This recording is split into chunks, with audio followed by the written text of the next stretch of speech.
talking about a soldier's best friend. Mohammed, you have the floor. Thank you.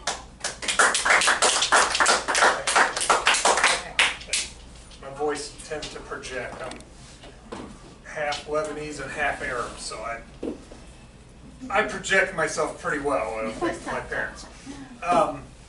Thank you very much for having us. I had a wonderful talk with her when I first came by. I live in Madera Highlands, so I'm not very far from here, and I've driven by many times. I get my hair cut right over here, and I just wanted to hit that opportunity to stop in. So thank you very much for having me and allowing me to share the program. Our program, and I say our because I'm a part of the Soldier's Best Friend family. How many veterans do we have in here? Thank you very much. I really appreciate you guys. You set the foundation for my generation, that set the foundation for my son's generation. And that's the American way. That's our tradition. That's who we are. Soldier's Best Friend was founded in 2011 by a veterinarian, and what he saw was a soldier coming back from combat that had severe PTSD, and he saw how his dog helped him, and he thought, I wonder if I can create an organization just for this, and expanded a bit to it's PTSD and anybody with a traumatic brain injury. So he started with a set of standards, and they're strict standards. They really are. Here we are 15 years later, and we're going strong. We just graduated our 500th team 2 weeks ago, and I can speak from experience because I was that guy. I was close to the edge. Been married for 26 years. My son's off doing his life thing. There's nothing at home other than our dogs and cats. And I was spiraling. I was getting close to retirement. I retired from the Federal Bureau of Prisons, and went through it was tough. It was a very tough career. It took care of me. I got a nice pension, but it was very difficult getting to where I was. My wife was very concerned. She didn't know what the next day was going to bring. The VA was taking care of me, I have to say. And my VA psychologist said, "Have you ever thought of a service dog?" And I was like, "I thought of it? They're $10,000. I don't have that kind of disposable income. I love all animals. I would love to have one." But and she said, "Have you ever heard of Soldier's Best Friend?" And I was like, "No." And it's Arizona based, so it's not the entire country. It's just Arizona. And so they gave me the information. My psychologist wrote up the confirmation and diagnosis for my PTSD, and I started the journey. And it was a journey. There was nothing easy about it. Home interviews, had to get deep. I had to say things to what was going to be my trainer that my wife had never heard me talk about before, because we met years after the military. So she doesn't know of that life and what we put in day in and day out. And most of us were young, so we didn't realize what we were doing to our brain. You know, at 18 years old, your brain's still developing. Sorry, I'm twisted. Yeah, you got me twisted here. So as we're developing as human beings, what's the military do? They break you down as a civilian, they bring you up as a soldier, or a Marine, or an airman, or depending on what the criteria is. I'm no different. And I didn't realize the damage that was done mentally, and I'm not faulting anybody. I made that choice, and I'm happy with the decision I made. But who I became 30 years later, the trauma starts coming back. And I was the guy. I was a captain at the United States Penitentiary. Suck it up and drive on. We've heard that a million times, right? Let's do it. Let's do it. Not realizing the foundation that you already had PTSD, all you're doing was adding to it and adding to it. And through all the years of the violence and the blood and the guts and just the lifestyle I chose. I don't want anybody to say, "Oh, you did." Yeah, I did it to myself. I chose to go in those extra hours. I chose because that's what I signed up for. Just like in the service, we signed up for it and we did our duty. As we get older, and I know most of you are probably older than I am, but as we get older, the trauma doesn't go away. And if you don't know how to manage trauma, it will compound years and years, and then when there's nothing left, tired, no children at home, you're just in your head. So I say that to say, Soldier's Best Friend took me in. Took me in very quickly. I went through the application process, and they don't issue a dog if you have 2 or more dogs, and we had 2 Chihuahuas at home. So, but they will help find a dog for you. Did meet your criteria. You had dog food. I'm sorry? You had dog food. Chihuahuas. Oh yeah, yeah. No, one of them he would beg to differ because he thinks he's that size. But as I went through began the program, one of my Chihuahuas, the same one, we call him Maldi Milo, he looks into my soul. He will jump into my lap when he knows. Before my mind starts spiraling, and I still have bad days, don't get me wrong, but he can look into my soul. And they have to pass a behavior evaluation, which he did, and then they have to pass a physical. And he didn't pass the physical because of his hips. So I needed a different dog, but I don't walk well, so I kind of needed a bigger dog than a 6-pound Chihuahua. And so my trainer, and I will be forever grateful, her name is Leslie, and she's out of Sierra Vista. She sends me a message one day, and she says, "I think I found a perfect dog for you." I'm like, great. At this time, my wife was hesitant. Because she didn't know where my head was day to day.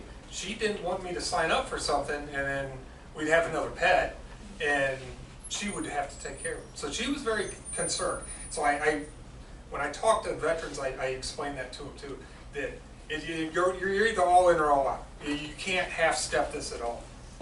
And she sent me a picture of, her name was Pickles at the time, and the foster that had her had 2 Chihuahuas and 2 cats. I just happened to have 2 Chihuahuas and 2 cats. I go, well, this is pretty interesting. So we went to Sierra Vista, took the 2 Chihuahuas with, and did a meet and greet. Now, little Maldi Milo was yapping at her. She's like, man, I ain't got my phone. And my trainer said, she's perfect for you. She will be perfect. She was 3 years old. I think she was emotionally abused. I don't think she was physically abused. And but she was found wandering the streets. Someone knew the family, knew the backstory, husband and wife, bad divorce, and dumped her. So she had no confidence. Her head was down, her tail was down. Just didn't know. They had no direction in life. Well, I was kind of in that low in my life too. I was really searching for direction. So we take her home. First week was terrible. She had anxiety, diarrhea, we still had carpet in the house at the time. It was a rough first week. Trying to, positive encouragement constantly. And we started training the following week. And nothing was easy. Group training, we sat in a corner because she didn't want anything to do with it. She was scared. She, new environment. She had not been treated well. And every day we trained. Every single day we would get together. And, 1 hour a day is the requirement. We would do 1 hour every few hours and try to make it fun. And we went through the process of our training twice a week, personally every day, and we get to a part where she won't stay. No matter what I say, what I do, as soon as my feet move, she's up and moving. And I asked my trainer, I said, why? We can't get over this. She said, because she's been dumped. She's afraid you're going to leave her again. And I'm like, oh, I have to convince her, as we're growing together, that you need to stay. Because we can't pass the test if you don't stay. And we end up, every single day, one day we go out in the desert where I target shoot at. And I told her to stay like normal, and I walked 10 feet away, and I turned around, and she was sitting there with her tail wagging with a smile on her face. And I'm like, oh my God, she stayed. I didn't know what I did any different than anything else. I told her to come. She came running to me and gave me kisses. From that day on, our lives together changed dramatically. We graduated 3 months later. Now we go everywhere together. We do everything together. There's still bad days, but they're not all bad. Because by the way, I changed her name. I didn't like Pickles. I changed it to Trigger. I thought it was more fitting, and she didn't know Pickles anyway, so I thought good opportunity. So I tell you my little short story. I'll leave a lot of my nonsense through life out and tell you a little bit more about the program. And it is it's based in Peoria. We now have our Tucson office, and it is supporting veterans with a diagnosis of PTSD or a traumatic brain injury. If you qualify, or you know someone that qualifies, that needs help, give them our number. I'm gonna leave some pamphlets and some cards for everybody. We struggle, and I say we. I'm a retired federal law enforcement. I'm an Army veteran. We struggle, but we don't ask for help. We know that there's resources there. It's all over TV. It's all over. There's resources out there, but we don't always reach out. You know, it's I'll do it some other time. I'll do it some other time. Until that one really bad day comes, and unfortunately, the average is 22 a day. That bad day came and they just couldn't shake the demons, and we all have it. And it's difficult. There's no easy answer. Dog is not a be-all, end-all. You know, there will still be those days, but overall, the quality of life is considerably better. So I, say we all have children. I'm sure some of you have grandchildren that are military or veterans, and if they're struggling, and it's okay to have that conversation. I had to have that conversation with my son when he got back from Iraq, and that was the most devastating conversation I've ever had in my life, of what he went through. And because, hey, it's my little baby boy, he's a grown man, and he's got the same issues I have. He's just not ready for a program. He's still young and has aspirations in life. But for all of you and friends and family and co-workers, we're up there. The program's long, and it's not easy. And I tell a lot of people that you have to be all in for this program. When you start, Soldier's Best Friend will provide a dog if you have less than 2 dogs. They've used rescues all around the state. My trainer goes and tests the dogs to see if they have the smarts to be a service dog. Those are the best dogs in the world.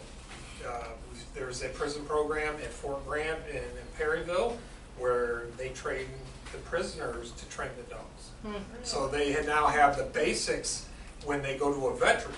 A lot of my anxiety and PTSD came from the trauma of trying to teach her.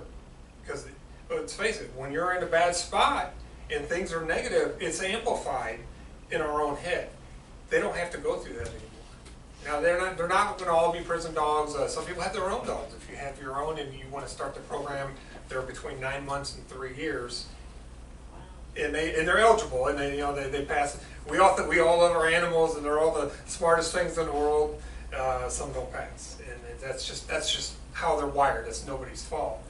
But they can come into the program, and the program is 6 to 9 months long. It's group training once a week, one-on-one training with the trainer once a week, and then homework every day. And if you're willing to put in the work, I can promise you the end result is much better than you could have ever imagined.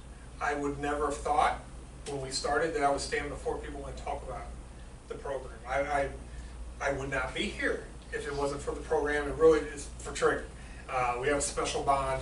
As you see, she's calm and relaxed. I'm calm and relaxed. If I'm not, she'll let me know. She'll nudge me and paw me or kind of body shot me to, hey, calm yourself down a little bit. So with all that, I will give out flyers and business cards, and for anybody, and it's friends passing, you see the look on their face one day. It's not the same. The demons are knocking for no reason. The right show's not on. Something's blacked out. Something completely irrelevant can be that trigger. And we all have them and have to manage them the best way we can. And we do have tools nowadays with the dog or psychology services. And I hate to be that guy, but yeah, I see a cuckoo doctor too. And we're here. We're here for all the veterans. So with that, any questions that anyone has? Sharon, you always have a question. So how old is this dog? You've had a... Trigger's 6. She turned 6 in January. And how long have you had Trigger? 3 years. She was 3 when I got her, and it took 3 or 4 months of constant. We train every day. Everything's a training opportunity, but that getting to feel for each other and give you a little backstory. One of my tests, it's called the public access test. My first one, I was still working. I worked at the penitentiary in Tucson. And my trainer came in and we went to one of my housing units, my good housing unit. And the inmates are gathered around and looking at Trigger. And this is very early. This is 5 weeks into our training. And trainer Leslie, she goes, look at Trigger. She's like, Trigger automatically turned around and watched behind me for threats. I didn't teach her that. Her natural instinct did that. She knew it bothered me to have my back to things. So she turned around and she just like, you know, the guy just waiting for anything to jump off. And I was like, that's unbelievable. They will grow into tasks as you bond. After, it was a good year, she wakes me up from nightmares. She'll come up and nose me, and when the demons are tearing away at, in your dreams, and she will nose me and go, oh, hey, it's all good. Go back to sleep. And you go, wow, it's just unbelievable. I didn't train her to do that. They just picked up on what I needed. And for her, it's kind of funny, most dogs want treats. You get treats. She wants the praise. Just tell me I did a good job. That's it. And every dog's different. Our Frenchie at home needs a treat. The hell with the praise. It's just, I can't say enough about the program. It saves so many of us that are in a bad spot. And it doesn't save everybody. There are people that can't, they're not ready. My son is the perfect example. He's not ready. I think he needs a dog, but it's not his time. And I have to respect that, though. Oh, I don't want to be, yes, ma'am. So you said you go through the training, so now you have the dog at home. Say things aren't going well. Is there a follow-up that you can go back to whoever your contact is? Yes, I have, no, I've obviously work for them now, but all graduates are still a part of the family. They can still attend trainings if they want to. There are issues, there have been issues where a dog would become dog reactive. I'm going to give a specific example. One of the graduate's dogs was attacked by another dog, and she became now dog aggressive. Just like anybody, you get punched in the face, well, you got one, I'm not going to give you another one. And there's training tools that you can train that back out of the dog. But it's not a guarantee, and it's not for everybody. If it comes to where they can't be their service dog, they can reapply for a new one and keep the dog as their pet. Because the bond you create with your animals, she's not going to live with anybody else. Matter of fact, it's in my will that if I go before her, she gets to see me, so she knows I didn't leave. That's the bond that you build. And some people, my warden was a very good friend of mine, still is. And he sees dogs as dogs, working dogs, and I respect that because that's our tradition. That's who we are. I don't look at them that way. They're my family. I put my Bengal cat on my arm. He was my buddy, and I respect animals. Respect hunters, but I respect animals also. So do you still have your chihuahuas? Oh yeah. So do the chihuahuas feel like once Trigger came in that you're paying less attention to? No. No? No, it was a part of the early introductions of everything, and one of the more difficult things, she wanted to take to my wife more than me, and my trainer said, absolutely not. You feed her, you water her, you walk her, your wife shouldn't even touch her. And so that's how it really didn't, boy, I killed my wife. She was like, I don't like this program at all. But that's how we started to build the bond, as a service dog for the veteran. And to this day, we have a Frenchie. I got my wife a Frenchie on her 25th. She didn't know one forever. And she plays mother hen to all of them. More than Frenchie because she demands the attention.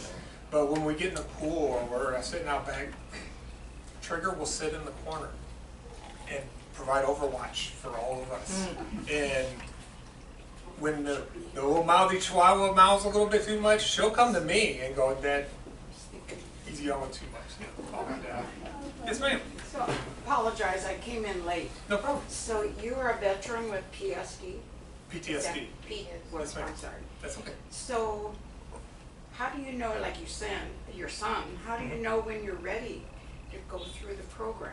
What, do you have to, like an alcoholic, say, yes, I want to do it, be cognizant enough to do that, or how do you? It's more. It falls more back on discipline because it's a long, process to go through. You have to set your mind to, this is what I want to do.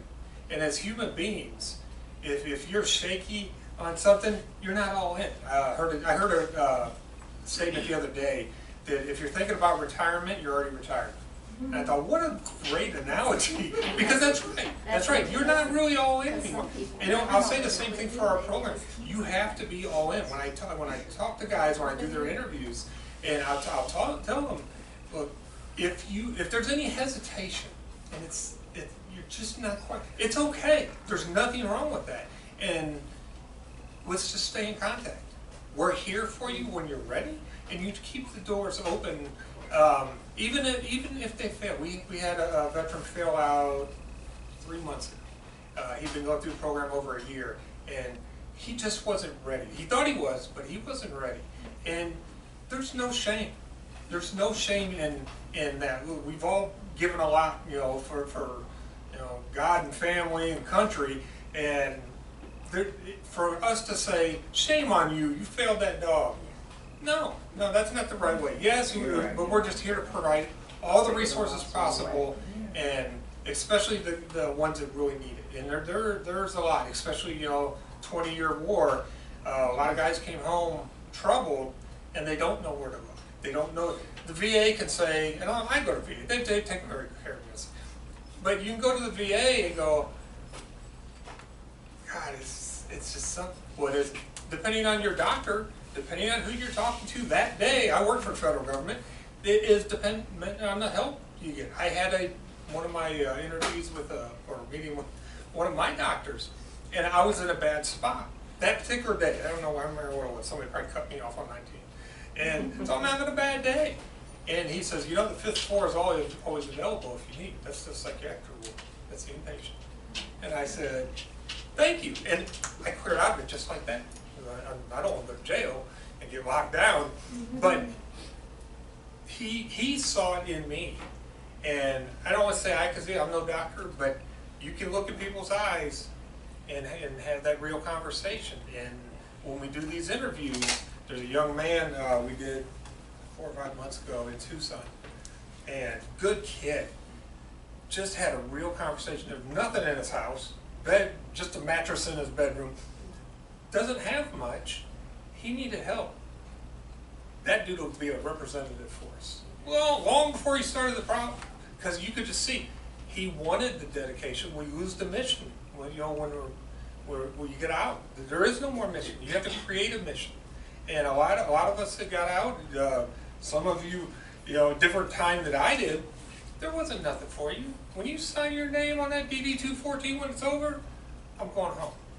Then you reboot life, but you don't leave that behind emotionally. Oh, sorry, I got on. Thank you. Yes, ma'am. Well, I have a nephew by marriage, and he was in Desert Storm. And he was also molested as a young man. And he has never gotten better.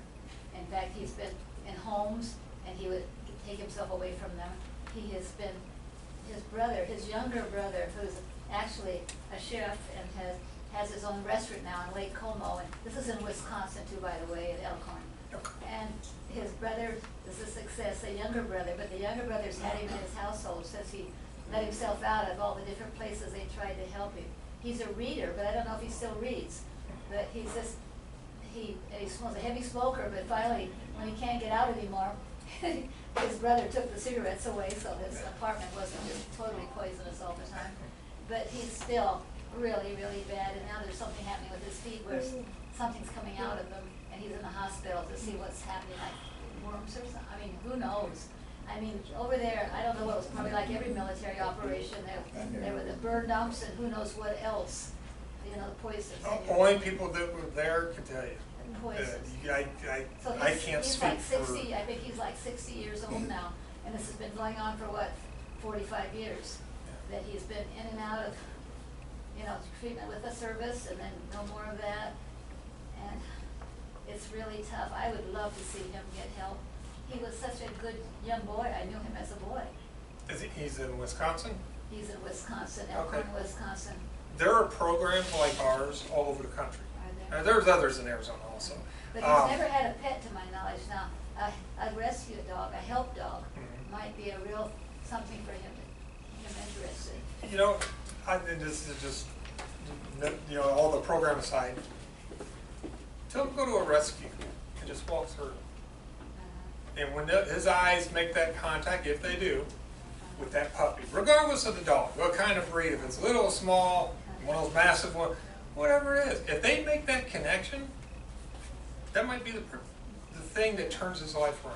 Yeah, I don't know what there is up there that's near Delavan. It's near, you know, I've been there a couple of times, but I don't even remember quite where it is in the state, except it's by Lake Como. And the restaurant that his brother. I'm a Chicago guy, I don't have anything. Yeah, to do with it's Wisconsin. west of Chicago, it's west of, southwest of Chicago, but yeah. Anyway, yeah, and his brother's runs a restaurant now. Probably, he's still probably the chief on Lake Como. But this guy's just alone, this young man, he's not young now, he's 60, but he's just alone all day in probably a dim house. And A with companion, TV on. sounds like it'd do well. He's a reader, and I don't know if he's still reading him, because I haven't been in touch with that detail for quite a while. They were shirt-tail relations. And kind of all the people that I've outlived a lot of connections in my age. So, but I'm still in touch. The blessing and the curse. I'm in touch with his big sister, and we just talked the other day, and that's what I heard the latest, that he's not doing well at all. And he's currently, I think, in a hospital treating for whatever, maybe was from the smokes from so long ago, who knows? Nobody knows. We But can't. I don't know if they thought of a pet, ever, I'm sorry. a pet. I don't know if they thought of an animal. Oh, An animal helper.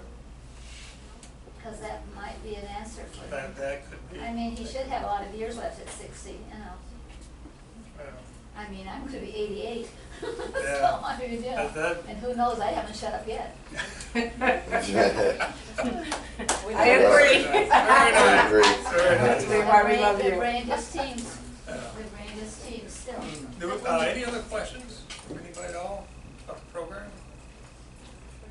How did your open house go a couple of weeks ago? It was phenomenal. Was it? We really didn't know what to expect. We did the best we could to just get out and let everybody. Facebook, my wife is a part of a billion different groups, so she was admin on it. And it was really, really nice. I was very happy about that. Is it just like a meeting room? It's an office? Or? Yeah, and when you come in, it's my office and my coworker's office, but it's really open. We just have a couple of desks, and then you go through the doors, and then the training area's in the back.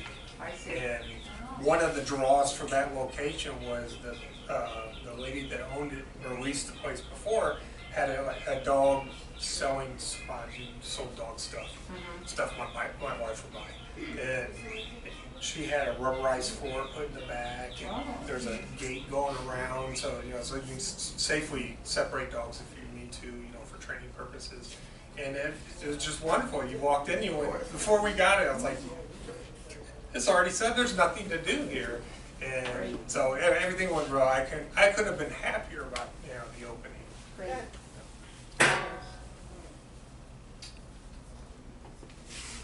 Anything else? I've heard about hyperbaric treatments. What about that? No idea. You don't No know? idea. My brother bought one for his son, and I don't know anything about it. When do you leave? I might nap in it next time I go visit him Monday. So that's all I have. Thank you so much much, for and having me. you'll leave information for us. Yes, ma'am. Fascinating. Thank you for sharing your story with us and coming here.